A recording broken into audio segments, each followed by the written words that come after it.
I never thought my own son would look me in the eye and lie. Not Daniel. Not the boy who used to sit on my lap every Sunday morning while I read the newspaper aloud, making up funny voices for the headlines just to hear him laugh. But here's what 67 years on this earth has taught me: the people who can hurt you the most are the ones you'd never suspect, because you love them too much to see it coming. Let me start from the beginning. My name is Thomas Brennan. I spent 31 years as a structural engineer in Portland, Oregon. I built bridges, overpasses, hospital foundations, things designed to hold weight, to bear pressure without cracking. I understood load limits and stress points better than most people understand their own families. Turns out, I didn't understand mine at all. My wife, Catherine, passed away 4 years ago. Pancreatic cancer. Fast and merciless.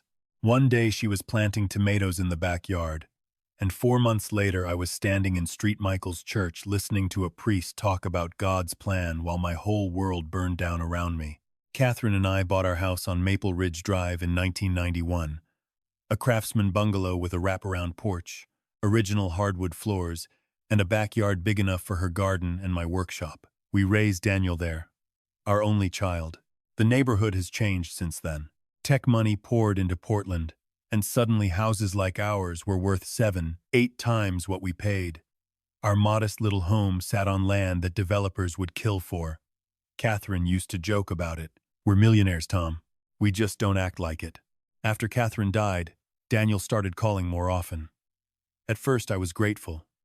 He'd been distant during her illness, which I'd chalked up to him not handling grief well. Some people run toward pain. Others run from it. Daniel ran. He lived in Scottsdale, Arizona, with his wife, Vanessa. She was a real estate agent, sharp and polished, the kind of woman who never had a hair out of place and always seemed to be calculating something behind her smile. Daniel worked in commercial lending at a bank, or at least he used to. I'd heard through the family grapevine that he'd left that job, but whenever I asked, he changed the subject, said he was consulting now. Exploring opportunities. The kind of vague language people use when they don't want you to know the truth. It was a Thursday in September when Daniel called with the invitation. Dad, Vanessa and I are flying up to Portland this weekend. There's this incredible new restaurant in the Pearl District Farm and Barrel. James Beard, nominated. I made reservations for Saturday night.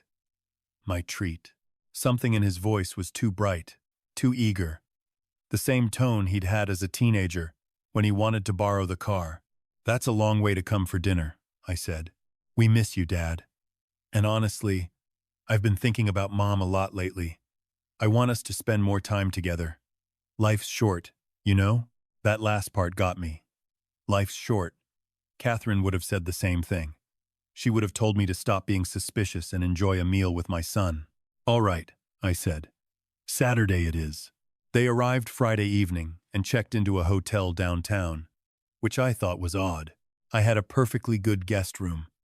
Catherine had kept it ready for visitors. Fresh sheets, towels folded on the bed, a little vase of dried lavender on the nightstand. I'd maintained the tradition, but Daniel said they didn't want to impose. Vanessa needed her space to decompress after flying. I let it go. Saturday night, Daniel picked me up in a rented BMW. Vanessa sat in the passenger seat, all smiles, wearing a dress that probably cost more than my monthly grocery bill. She kissed my cheek and told me I looked handsome. I was wearing the same blazer I'd worn to Catherine's memorial service. It was the nicest thing I owned. Farm and Barrel was one of those restaurants where the menu doesn't have prices and the portions are artistic. Foam on things that don't need foam.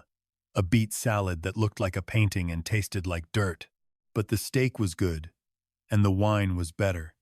And for a while, sitting there with my son, I almost felt normal again. Then, between the main course and dessert, Daniel leaned forward. Dad, there's something I wanted to talk to you about. Here it comes, I thought. But I smiled and said, Sure, son. Vanessa and I have been looking into this incredible opportunity. A resort development in Sedona. Luxury wellness, retreat, spa, hiking trails, the whole package. The land is already secured. Permits are in process. We just need investors. Investors? I repeated. It's going to be huge, Dad. Vanessa's firm is handling the real estate side. We're projecting 300% returns in 5 years. And I thought, with the equity in your house, you want me to put up my house. Daniel's smile didn't waver. Not put it up. Leverage it. Take out a home equity line. Invest it in the resort. In 5 years, you'd have enough to buy 3 houses. I don't want 3 houses. I want the one I have. Dad, that house is worth over $1 million and it's just sitting there.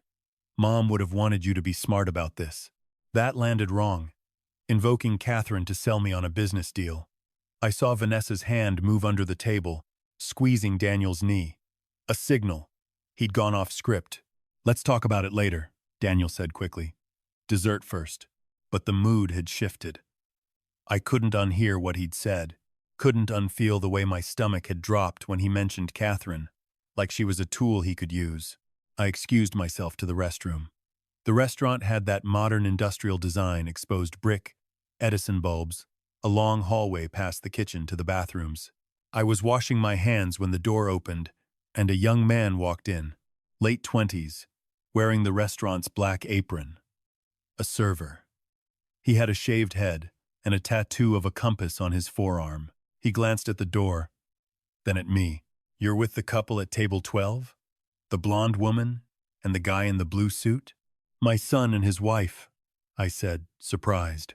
He lowered his voice. Sir, I'm going to say something that's probably not my place, but I'd want someone to say it to my grandfather. I turned off the faucet. The bathroom was quiet, except for the muffled sound of kitchen noise through the wall. That woman, your daughter-in-law, she was in here 2 weeks ago with a different group. An older couple, maybe 70s. Same routine. Fancy dinner, lots of wine, then the pitch, the investment opportunity. The old man was nodding along, ready to sign something right there at the table. Sign what? I don't know exactly. Documents. She had a folder in her bag. But the old woman, his wife, she wasn't having it. Started asking questions. Hard questions.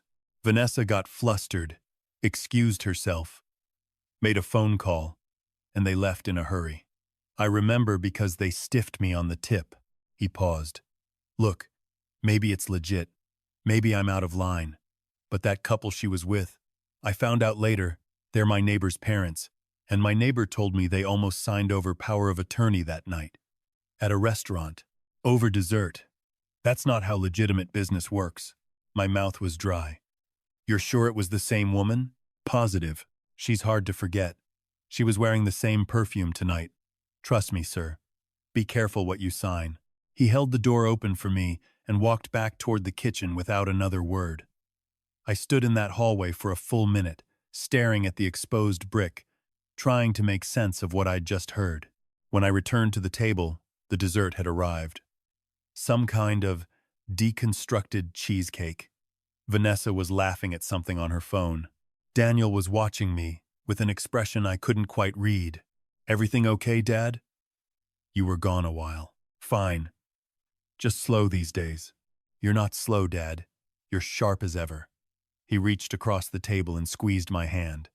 That's why this investment makes so much sense for you. You understand numbers. You understand value. I looked at my son's hand on mine. When he was 6, those hands were so small they could barely wrap around my thumb. Now they were a man's hands, with a gold watch that cost more than my first car. I'll think about it, I said. Daniel and Vanessa exchanged a glance. She nodded, almost imperceptibly. Take your time, Dad. No pressure. But the window closes at the end of the month. Of course it does. They dropped me off at home with hugs and promises to come by tomorrow afternoon. I stood on the porch and watched the rented BMW disappear down Maple Ridge Drive, and then I went inside and locked every door. Catherine's office was at the end of the hall. I hadn't changed it. Her desk, her filing cabinet, her laptop that I kept charged even though I had no reason to. She'd been meticulous about our finances. Every document organized, every account tracked, every password written in a small leather notebook she kept in the top drawer. I opened the filing cabinet and started going through folders. Mortgage papers, insurance policies, tax returns going back 20 years, And then, in a manila envelope labeled, "For Tom when you need it," I found a letter, Catherine's handwriting. The letter's slightly shaky, she must have written it near the end, when the medication made her hands tremble. "Tom, if you're reading this, something has happened that made you worried enough to look through my files. I hope I'm wrong about what I'm about to write. I hope Daniel proves me wrong. But I have to tell you what I know, just in case. 3 months before my diagnosis, Daniel called me. Not you, me. He asked if we'd considered downsizing. Said the housing market was hot and we could make a fortune selling the Maple Ridge house. He had a buyer already lined up. I told him no. He called again a week later. Then again. The third time, Vanessa was on the call too. She was more direct. She talked about reverse mortgages, equity lines, investment opportunities. She had spreadsheets. I said no every time. But Tom, the way they talked about our home like it was an asset on a balance sheet. Not the place where we raised our son, it scared me. So I did something without telling you. I'm sorry for that. But I transferred my half of the house into an irrevocable trust. The trustee is my sister, Alice, in Seattle. The beneficiary is you, for your lifetime, and after you, it goes to the Portland Children's Hospital Foundation. Not to Daniel, not because I don't love him, but because I don't trust what's been growing in him, or maybe what Vanessa has planted in him. The documents are in the brown folder behind the insurance papers. Alice knows everything. Call her if you need help. I love you, Tom. I love our house. I love the life we built there. Please don't let anyone take it from you. Not even our son. All my love, Catherine. I sat at her desk for a long time after reading that. The house was completely silent. Outside, the old oak tree in the backyard creaked in the wind. The same tree Daniel had fallen out of when he was 8, breaking his arm, and I'd carried him to the car while Catherine ran ahead to start the engine. I found the brown folder. The trust documents were all there, notarized and filed. Catherine had done this quietly, precisely, the way she did everything, protecting me from something I refused to see. My phone buzzed. A text from Daniel. "Great night, Dad. So glad we did this. See you tomorrow. Love you." I didn't sleep that night. Instead, I did something I should have done months ago. I opened Catherine's laptop and searched Daniel's name, then Vanessa's, then Brennan Hoffman Real Estate, their company name I'd seen on Vanessa's business cards. What I found made my hands shake. A consumer complaint filed with the Arizona Attorney General's office. Then another, and another. 7 complaints in total, all against Vanessa Brennan and an entity called Sedona Sunrise Ventures, LLC. The complaints described a pattern. Target older homeowners with substantial equity. Wine them, dine them, build trust. Present an investment opportunity that requires them to sign over access to their home equity. The money goes into the development company. The development never materializes. The investors lose everything. One complaint was from a 73-year-old retired teacher in Tempe who'd lost her house. Another from a couple in their late 60s who'd invested their entire retirement savings. The language in their complaints was heartbreaking. We trusted them because she seemed so professional. Our son's friend recommended them. We thought we were making a smart decision. I closed the laptop and sat in the dark. In the morning, I called Alice, Catherine's sister. She answered on the second ring. "Tom? Is everything all right?" I found Catherine's letter. A long pause. "I was wondering when that would happen. You knew about all of this?" "Catherine made me promise not to tell you unless you came to me first. She said you'd find the letter when the time was right." "Is Daniel?" "He's here. In Portland. With Vanessa. They want me to take out a home equity line for some resort investment." "Oh, Tom, I need your help, Alice." She gave me the name of a lawyer in Portland who specialized in elder financial protection. His name was Robert Chen, and when I called him that morning, he cleared his afternoon schedule. I met Robert at his office downtown. He reviewed the trust documents and confirmed that Catherine's half of the house was untouchable. But my half, the half still in my name, was vulnerable if I signed anything granting access. "Has your son asked you to sign anything recently?" Robert asked. I thought back. Last Christmas, Daniel had visited for 2 days. He'd brought a stack of papers. Just some estate planning stuff, Dad. Vanessa's firm handles this for clients all the time. It's just making sure your affairs are in order. I'd signed 3 or 4 documents while watching a football game. I hadn't read them carefully. Vanessa had flagged each signature line with a yellow tab. I told Robert this. His expression didn't change, but his jaw tightened. Do you still have copies of those documents? I don't think so. Daniel took them. Mr. Brennan, I need to make some calls. Can you wait here? I waited for an hour. When Robert came back, he had a woman with him. Mid-40s. Dark hair pulled back. No-nonsense expression. She introduced herself as Detective Maria Santos with the Portland Police Bureau's Financial Crimes Division. Mr. Brennan, she said, we've been investigating Sedona Sunrise Ventures for 8 months. We're working with Arizona authorities. What your son and his wife have been running is a textbook affinity fraud scheme. They use family connections, social trust, and professional settings to get elderly victims to sign documents they don't fully understand. How many people? I asked, though I wasn't sure I wanted to know. 22 confirmed victims across 3 states. Total losses exceeding $3.7 million. Your daughter-in-law is the primary architect. Your son. She paused. We believe your son has been actively participating in the recruitment and execution of the scheme. The papers I signed at Christmas. Based on what you've described, those were likely authorization forms for a line of credit against your property. We've seen the same documents in other cases. They're disguised to look like estate planning paperwork. So they already have access to my home equity? Potentially up to $200,000. But because of your wife's trust, they can only access the value of your half. The trust protected the rest. Detective Santos leaned forward.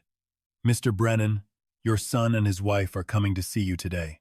They're going to push harder for additional signatures. Probably a full power of attorney this time. We need your help. She didn't say the word wire. She didn't have to. You want me to record my own son confessing. I want to stop 22 families from losing everything they've worked for. And I want to stop your son before he goes so deep he can never come back. I thought about that. About Daniel at 8 years old, sitting in the emergency room with a broken arm, being brave because I told him engineers don't cry then, crying myself in the hallway where he couldn't see me. About Daniel at 18, heading off to Arizona State, waving from the car window. About Catherine's letter, and the fear in her handwriting, and how she'd known all along. What time? I asked. Detective Santos had me wired and briefed by noon. She and her partner parked a gray sedan 2 blocks away. I went home and waited. Daniel and Vanessa arrived at 2 o'clock. She carried a bottle of wine and a leather portfolio. He carried a takeout bag from the Thai place I liked on Hawthorne. We brought lunch, Daniel said, hugging me.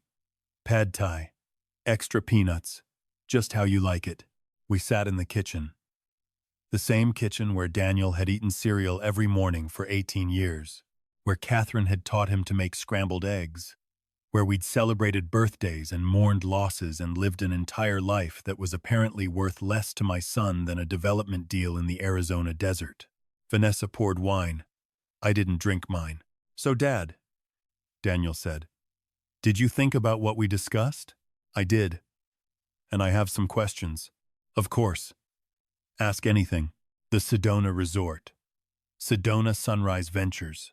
Who else has invested? Vanessa answered. Smooth, confident. We have 18 committed investors. Total committed capital is $12 million. Your contribution would be modest by comparison. But we wanted to give you the opportunity because, well, your family. 18 investors, I repeated. Any of them over 65? Something flickered in Vanessa's eyes. I don't track investors by age, Tom. The papers I signed at Christmas. The estate planning documents. What exactly were those? Daniel's fork stopped halfway to his mouth. What do you mean? They were exactly what we said. Beneficiary updates. Power of attorney designation. Standard stuff. Power of attorney. So I signed over power of attorney to you? A limited one. Just for financial matters, in case something happens to you. It's responsible planning, Dad. Any financial advisor would recommend it. I didn't talk to a financial advisor. I talked to my son while watching the Seahawks lose. Silence. Vanessa set down her wine glass. Tom, she said carefully, where is this coming from? Has someone been talking to you? Tell me about the line of credit. Daniel's face went pale. What line of credit? The one you took out against my house. Using the power of attorney I signed while eating Christmas turkey. Dad, I don't. $200,000, Daniel. That's what you accessed. Against the home your mother and I spent 33 years paying off. The room was so quiet, I could hear the oak tree's branches scraping against the kitchen window. Vanessa put her hand on Daniel's arm. Don't, she mouthed. But Daniel was staring at me, and I could see the architecture of his composure crumbling, all those carefully engineered facades cracking under the weight of truth. Dad, it's not what you think. Then tell me what it is. We were drowning. His voice broke. The bank fired me 2 years ago. Compliance issues. I couldn't tell you you were still grieving, Mom. Vanessa's real estate income dried up when the market shifted. We had the mortgage, the cars, her student debt, and then this opportunity came along, and we just needed seed capital. And I thought Dad has all this equity just sitting there.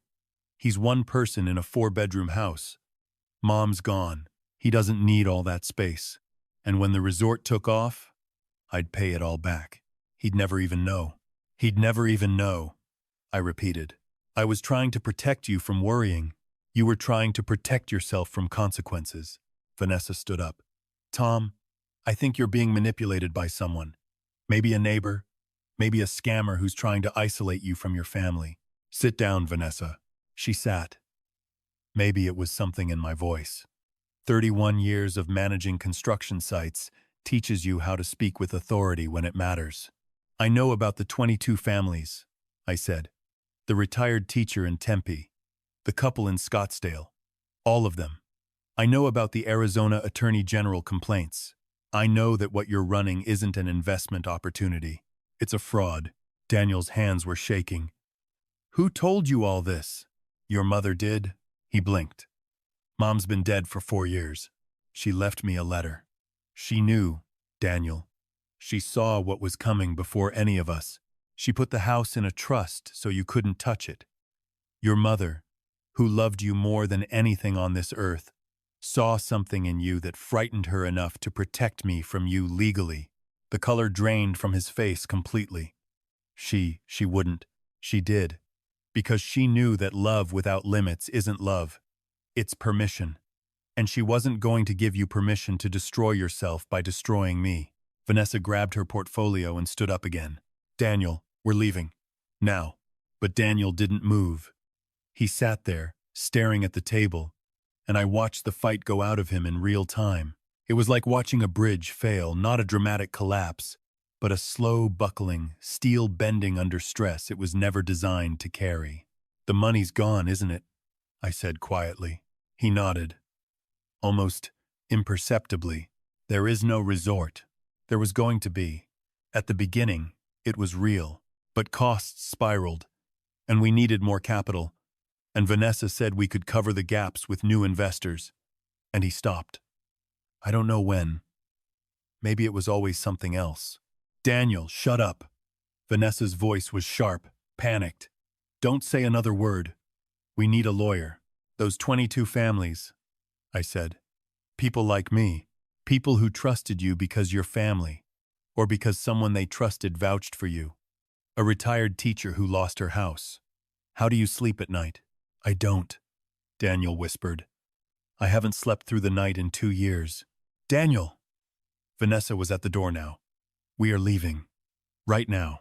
He looked up at me. His eyes were red, wet. For a moment, just a moment, I saw the boy who'd fallen out of the oak tree. Scared, in pain, looking to his father to make it better. I'm sorry, Dad. Then prove it. How? Help them find the money. All of it. Help them make it right. Vanessa walked back into the kitchen, grabbed Daniel's arm, and pulled him toward the door. He's wearing a wire, Daniel. Can't you see? This is a setup. Your own father set you up. Daniel looked at me. I didn't deny it. Yeah, he said softly. I guess he did. He paused at the kitchen doorway. You know what's funny, Dad? When Mom was dying, you told me to stay in Arizona. You said she didn't want me to see her like that. You said you had it handled. And I listened. Because I always listened to you. And she died while I was sitting in a conference room in Phoenix reviewing loan applications. I didn't get to say goodbye. Daniel, I'm not saying that's why I did this. I'm not that far gone. But you want to know when I stopped being the kid who fell out of the oak tree? It was when I realized that tree was in a yard I'd never inherit. In a house that mattered more to you and Mom than I did. He walked out. Vanessa followed, her heels clicking hard against the hallway floor. I stood in the kitchen alone. The pad thai was getting cold. The wine Vanessa had poured sat untouched. Outside, the oak tree swayed in the September wind, its leaves just starting to turn. He was wrong. The house never mattered more than he did. But I understood why he felt that way. Catherine and I had built a fortress to protect our life together, and somewhere along the way, we'd locked our son outside the walls. That didn't excuse what he'd done. Nothing excused what he'd done. But it explained something, and understanding that explanation felt like swallowing glass. Detective Santos knocked on my door 20 minutes later. We have what we need, she said. Your son's statement corroborates the financial records. Vanessa Brennan is the primary operator, but Daniel is facing charges too. Fraud, conspiracy, elder financial exploitation. What happens now? Arizona takes the lead since most victims are there. Portland PD assists. Your daughter-in-law will likely fight it. Your son, she hesitated. Based on what he said in there, it sounds like he might cooperate. That would matter. To the judge, to the victims, to everyone. And to me, I said. She nodded. And to you. After she left, I went to Catherine's office. I opened her laptop and typed a long email to Alice, explaining everything. Then I went to the back porch and stood under the oak tree. Its trunk was thick and rough, scarred from decades of Oregon weather. There was a spot about 8 feet up where a branch had broken off years ago, the branch Daniel had been sitting on when he fell. The bark had grown over the wound, sealing it shut, but if you looked closely, you could still see the scar. The arrests came 3 days later. Vanessa was taken from their hotel room in downtown Portland. She was still in her robe, hair wet from the shower, and according to Detective Santos, she said nothing except to demand her lawyer. Daniel turned himself in at the Scottsdale Police Department the following morning. He'd driven through the night from Portland to Arizona. He didn't call a lawyer first. He called me. I'm going to cooperate, Dad. I'm going to tell them everything. Good. Are you? His voice cracked. Are you going to be okay? I looked around the kitchen. Catherine's apron still hung on the hook by the stove. Her reading glasses sat on the windowsill where she'd left them 4 years ago. I'll be okay. The investigation took 5 months. Daniel's cooperation helped authorities trace the money through a web of shell companies and offshore accounts. Of the $3.7 million stolen from 22 families, they recovered just over $2.8 million. Not everything, never everything, but enough for the retired teacher in Tempe to get her house back. Enough for the couple in Scottsdale to rebuild their retirement savings. Enough to matter. Vanessa went to trial. She was convicted on 14 counts of fraud, 6 counts of elder financial exploitation, and 2 counts of money laundering. The judge gave her 19 years. Daniel pleaded guilty. Because of his cooperation, his testimony against Vanessa, and his role in recovering the stolen funds, the prosecutor recommended leniency. The judge sentenced him to 3 years at a federal facility in Sheridan, Oregon, close enough that I can visit. I drive out there on the first Saturday of every month. It's about an hour and a half from Portland, through the Willamette Valley, past the vineyards and hazelnut orchards Catherine and I used to visit on autumn weekends. The facility is clean and quiet, and nothing like what you see in movies. We sit across from each other at a small table in a room with fluorescent lights and vending machines. The first few visits were hard. Daniel was angry at me, at Catherine, at himself. He said things designed to hurt. I absorbed them the way a bridge absorbs traffic. That's what I'm built for. Around the 4th visit, something shifted. He started asking about the house, about the garden, about the neighbors. Small questions, but genuine ones. He asked if Mrs. Kowalski next door still made her poppy seed cake at Christmas. He asked if the oak tree had lost its leaves yet. He asked if I'd fixed the squeaky step on the back porch, the one Catherine had nagged me about for 15 years. Not yet, I said. He almost smiled. Mom would be furious. She'd have hired someone by now.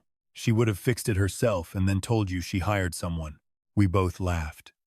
It was small and careful, like testing ice on a frozen pond. But it was real. Last month, he told me he'd enrolled in a financial counseling certification program offered through the facility. I want to help people protect themselves, he said. From people like me. From people like Vanessa. I want to teach families how to recognize the signs, how to safeguard their assets, how to talk about money without it destroying everything. That sounds like something your mother would approve of. His eyes glistened. Do you think she would? I know she would. He looked down at his hands. The gold watch was gone, of course. Plain clothes, clean fingernails, no pretense left. Dad, I need to tell you something. Go ahead. The day Mom died. You told me not to come. You said she wanted me to remember her the way she was. But I found out later from Aunt Alice that Mom asked for me. In her last hours, she asked where I was. My throat closed up. Why didn't you tell me? He whispered. Because by the time Alice called me, it was already I stopped. Took a breath. Because I made a mistake. The worst mistake of my life. I thought I was protecting both of you, and instead I stole something that can never be given back. We sat in silence for a long time. The fluorescent lights hummed. Someone's vending machine coffee beeped. I forgive you, Dad. 3 words. Simple and enormous. I'd been carrying that weight for 4 years without realizing it. The guilt of keeping my son from his dying mother. The guilt of thinking I knew best. The guilt of building walls when I should have been building bridges. And I forgive you, I said. He nodded. Wiped his eyes with the back of his hand. When I get out, he said. Can I come home? The door's always open. But you have to earn your place at the table. Not with money. With who you become. Deal. That night, I drove home through the valley as the sun set behind the coast range. Catherine's favorite time of day. She used to call it the golden hour, when everything looks warmer than it really is. I pulled into the driveway on Maple Ridge Drive. The oak tree stood tall against the darkening sky. The porch light was on. I'd started leaving it on after Daniel's arrest, for no reason I could explain. Maybe because an empty house needs at least one light burning. I went inside, hung up my jacket, and walked to the back porch. The squeaky step groaned under my weight. Same as always. I got my toolbox from the workshop, found the right screws. And for the first time in 15 years, I fixed that step. It took about 20 minutes. When I stood on it afterward, solid and silent, I thought about Catherine, about how long she'd asked me to fix this one small thing, about how I'd always said I'd get to it tomorrow, about all the tomorrows we think we have, until suddenly we don't. I sat down on the step, the quiet, fixed, no longer squeaky step, and looked up at the oak tree. Its branches were bare now, stripped by October winds, but the trunk was solid. The scar from the broken branch had healed over so completely you had to know where to look. I come out here most evenings now. I sit on that step and I think about load limits, about how much weight a structure can bear before it fails, about how the strongest bridges aren't the rigid ones, they're the ones built with just enough flexibility to bend without breaking. My son broke something. Broke a lot of things, actually. But I'm an engineer. I know that what's broken can be rebuilt, if you're willing to strip it down to the foundation and start again. So I wait. I keep the porch light on. I keep Catherine's garden alive. And I keep that step fixed and solid, ready for the day my son comes home and puts his weight on it. Because that's what fathers do.